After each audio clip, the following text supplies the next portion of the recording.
2020 yıl jemlenni, şuun 2023 yılın 1 günü ýeten aşam mehmançylykdan gejirek geldik, şoň üçin sizi bayramçylyk aşamy kutlap bilmedim we ona 1 yanvar günü sizi kutlamak isleýän we bir Türkmen hereketiniň geçen ýollary barada 2020 ýylda soňun bir size şoğra kap berdim diýen we durdağın tanışak berjek durumda talipa.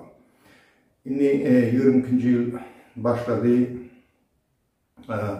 10 fevralda Türkmen hereket bir näçe guramalarlaryň birleşdi we Türkmen hereket ulukan bir näme öwürli hereket Türkmen hareketine.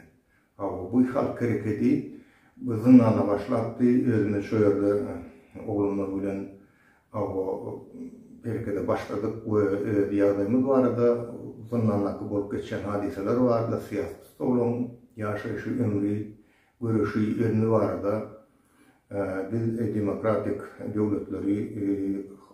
döwletlere habar ýetirmäne başladyk. Şu sebäpden 2007 ýylyň 9 awgust günü biz azatlyga çykdyk. Men çykdym, meniň ýanymdan ýene 11 adam bolup biz azatlyga çykdyk. Şondan bäri Türkmen hereketde Aşgabatda 5 ýyl, ondan soň Türkiýe çykdyk, Türkiýeden Russiýa, soň Germaniýada. Şu ýyllaryň içinden Türkmen hereket köp işler geçirdi, köp adamlary daşary türki döwletlerinde ýaşaýan we beýleki ýurtlarda ýaşaýan türkmeniň sesini eşitip olan halynyň hawaralyp şolar bilen birleşmäni başardy. Türkmen hereketi ulukan bir gurama, resmi gurama Ýewropada ýerleşýär. Inni şu 15 noýabr günü bir ulukan hadise bolup geçdi. Olam Türkmen hereketine goşuldy. Inni bizim hereketimiz has, azat we ýolumyz açykdyr adamlar. Näçe bolsa 23 ýylyň haýsy aýyny bilenmi, ol hemme Allah tarapyndan ýolumyz emma açyldy. Biz Türkmenistana barar. Türkmen Halk Respublikasyny döwlet nesip boldy. Bizim maksadymyz şol. Näme üçin Türkmen hareket edýär? Türkmeniň durmuşyny üpetmek üçin, Türkmenler azat etmek üçin zulümden, Türkmenistan oğurlanmasyn, talanmasyn biz şu orada işleýär adamlar. Şoň üçin geçen ýyl geçdi. Ulukan köp Türkmenistana tahir edýän dünýädäki uruşlar, şu uruşlar bizim hömmedes peýdalanýar. Beýleki siýasatçylar uruşy goýdurmak üçin işleseler, köp wagtyny şoňa ünsün çekseler, bizim hömmedes mundan peýdalanyp konstitusiýany üpedýär, oğluny prezident edýär we Türkmenistanyň karnatyny taýýar. Ýene de bizim hömmediň alyp barýan siýasaty olan şol ilki oğurluk, soňam ağlamak adamları, ağlaýar. Üçüncü näme esas siýasaty, oň başarýanlar, şu adamlar türmäge basmak. Oň kakasy türemşik bolup işläpdir. Bizim hömmediň ganyna şu türmäň ýygy bolmaly, türme bolmaly, bilenki şol ýurdy türme bilen dolundurmak isleýärler. Özleri oğry, türme bilen hak saklamak isleýärler. Onu şol ýarak Türkmenistan ýaldaý we şol ýarak Türkmen hareketiniň edýän işleri. Indi men sizi hormatly watandaşlar täze 23-nji ýylymy bilen gutlaýan. 23-nji ýylymy gutly bolsun. Hormatly watandaşlar, kiçiden ulaçan hemmeňde jan taýlyk maşgada awadançylygyny we bagyt arzuw edýän.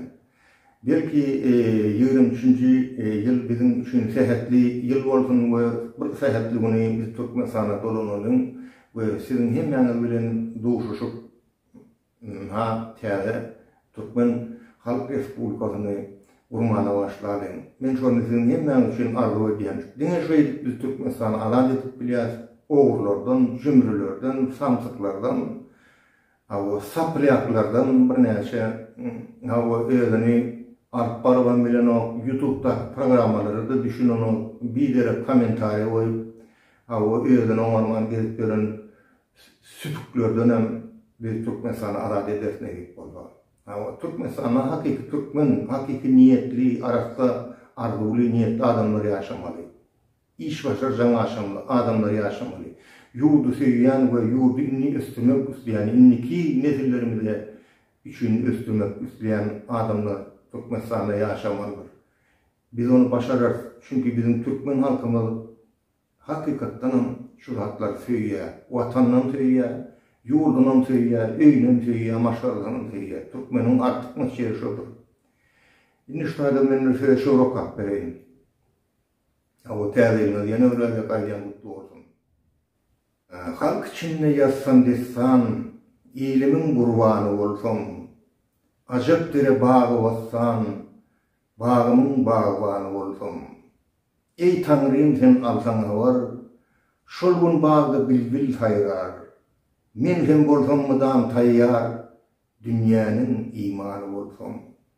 Yeni gezip yeni görsem, bu dünyadan havar alsam, yarım deyip yanıp koysam, sevginin kurbanı olsun. İyilim var mı, yurdum var mı? İyilsiz adam yağ gedami.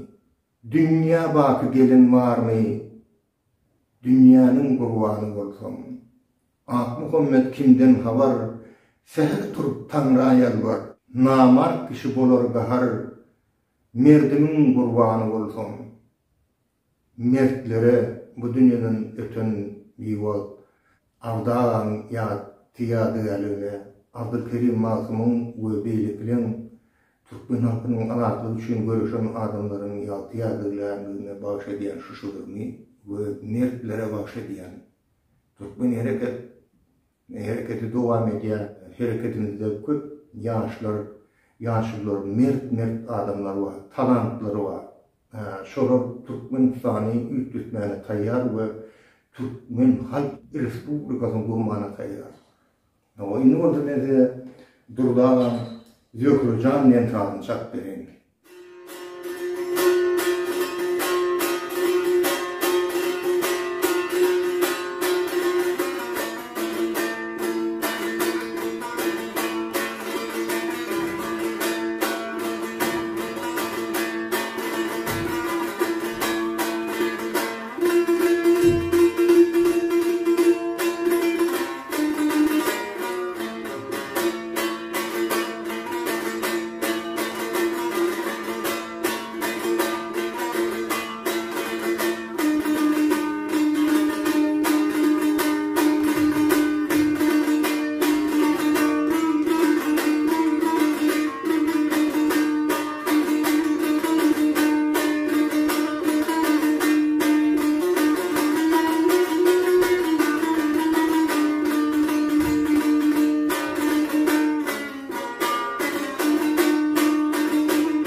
şolayın köp sağ olayım.